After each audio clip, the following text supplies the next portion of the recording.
slang with fangs ingrained in every politician's name.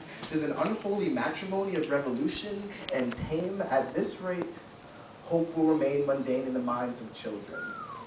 Change, nothing more than a word we use to scrub our conscience clean. I have a dream that we will march on Washington with a generation of MLK dreamers attempting to Malcolm exercise demon philosophies from these nicely dressed preschool kids. These forefathers taught sons to play big boy Monopoly, leading people's lives up to a dice roll, while corporations pass bad loans off like Rickroll, trying to build plastic empires on top of a board made of tissue and sand.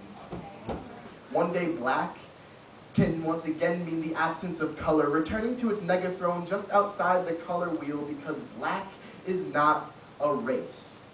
But now we see black youth marching in blackface, watching BET. We seem to be developing black tastes, verbally chaining, segregating themes into our mind state, because one history month out of the year seems separate but equal. And I know little Martin didn't lose a slave named Life just so we can become caricatures of ourselves.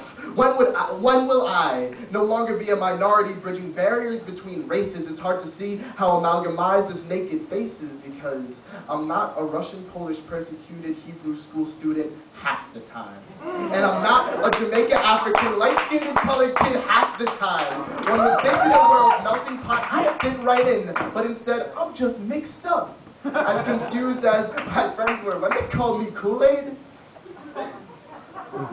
and saw that I wasn't laughing. One day people will know genocide is wrong. Darfur isn't really that far away. Prejudice is at our back door, racism in our back pockets, so quiet. Embers burning hotter than a flame without enough smoke for most to realize that they're standing in an inferno, that the words we speak are venom, that the second glance and tensing muscles is just a little bit more than the obviously forced pleasantries you just spewed all over my shirt.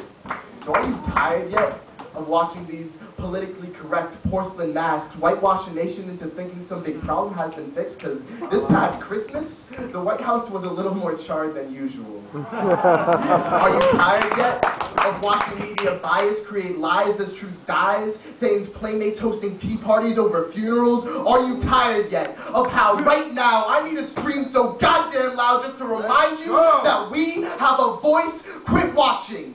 Turn these hands into dream-seeking missiles. Build armies on the backs of every aspiration and fight war in more than just metaphor. Destroy norms so people know what it's like to feel normal again. Then remember, no matter how many towers may fall, we all still can dream.